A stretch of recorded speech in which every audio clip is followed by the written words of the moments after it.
तो बच्चों, जब फलक केंद्रित घनीय सेल में कुल कणों की संख्या ज्ञात करनी होगी तो हम चूंकि इसके स्ट्रक्चर को देखते हैं कि इसके स्ट्रक्चर में 6 फलकों पर हमने समझाया भी था फिगर में कि जब FCC की हम बात करेंगे तो इसमें 6 फलक भी शामिल होते हैं। चलिए फिगर बना के देखते हैं। बनाइए। ये इसमें कुल कितने फलक होते हैं? 6। कोनों पर परमाणु तो रहेंगे ही रहेंगे, कोनों पर परमाणु तो रहेंगे ही।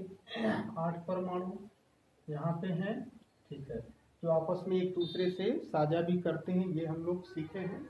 अब फलक का माने एक आगे वाला, एक पीछे वाला, ऊपर वाला, यानी कि यहाँ भी रहेंगे, नीचे भी रहेंगे फलक पे, यहाँ भी रहेंगे, यहाँ भी रहेंगे, ठीक है, एक उधर रहेंगे और एक इस वाले पर रहेंगे। यानी कुल कितने फलक होते हैं? तो 6। इस लेफ्ट का राइट 2, नीचे का ऊपर 4, फिर आमने और सामने तो 6। इसमें कुल 6 फलक होते हैं। तो 8 कोनों के अतिरिक्त 6 फलकों पर भी इसके परमाणु पाए जाते हैं। अब यह जानना है कि आपस में ये साझा करते हैं कि नहीं, तो चलिए इसको समझ लेते हैं। तो बात जब फलक केंद्रित घनीय सेल की होती है तो FCC में एक एक परमाणु स्थित रहते हैं उनके फलकों पर भी। अतः किसी यूनिट सेल के प्रत्येक फलक पर स्थित प्रत्येक परमाणु का समीपवर्ती 2 यूनिट सेलों द्वारा साझा होता है।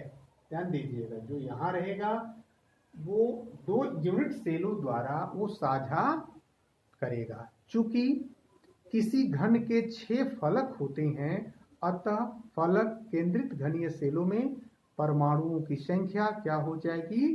तो 1 बाई माने 2 से तो अटैच रहता है इंटू 1/6 चूंकि 6 फलक जो उसके पाए जाते हैं, 6 फलक फलक का, और 8 उसके कॉर्नर का, 8 उसके कॉर्नर का। तो इसमें हम क्या करेंगे? प्लस 8 कहाँ का? तो उसके कॉर्नर का। तो कॉर्नर वाले प्रत्येक से अटैच रहते हैं, यानी कि 1 इंटू 1/8।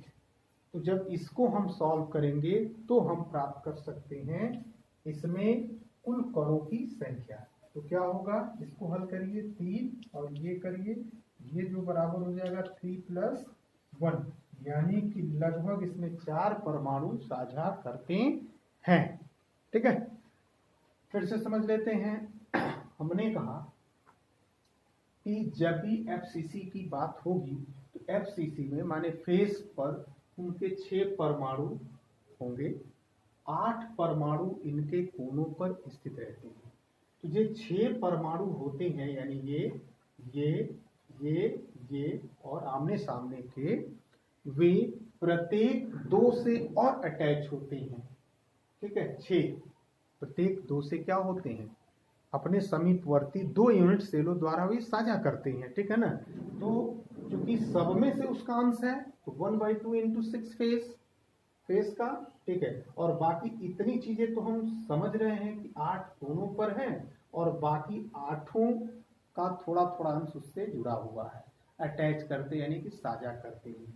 तो इस तरह से कुल की संख्या यदि देखनी हो तो कुल की संख्या कितनी हो जाएगी परमाणुओं की? तो 4 होगी। चलिए लिख लेते हैं। अर्थात जब भी फलक केंद्रित घनीय सेल के प्रत्येक फलक पर कणों की संख्या की बात होगी तो हम इसमें क्या देखेंगे कि चूंकि फलक पे 6 और फलकों पर 6 और बाकी इसके कोनों पर 8 परमाणु पाए जाते हैं, तो ये क्या करते हैं? देखिए, फलक केंद्रित घनीय सेल के प्रत्येक फलक पर एक एक परमाणु स्थित रहते हैं। अतः किसी यूनिट सेल के फलक पर स्थित प्रत्येक परमाणु का समीपवर्ती 2 यूनिट सेलों द्वारा उनका साझा होता है। क्योंकि किसी घन के 6 फलक होते हैं, अतः फलक केंद्रित घनीय सेल में परमाणुओं की कुल संख्या कितनी होगी? 1/2 इंटू 6। 1/2 चूंकि 2 से उनका साझा है और बाकी 6 फलकों पर स्थित होते हैं, तो ये कट के क्या बनाया? 3 और प्लस ये आपका 8 गुणे 1/8 8 कोनों पर जो स्थित होते हैं तो इसका 1 3 और 1 मिलके कितना हो जाएगा 4। तो फलक पर कुल कणों की संख्या कितने देखने को मिलती है 4।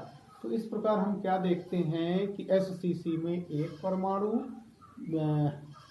BCC में कितने परमाणु 2 और FCC में कुल 4 परमाणु साझा करते हैं।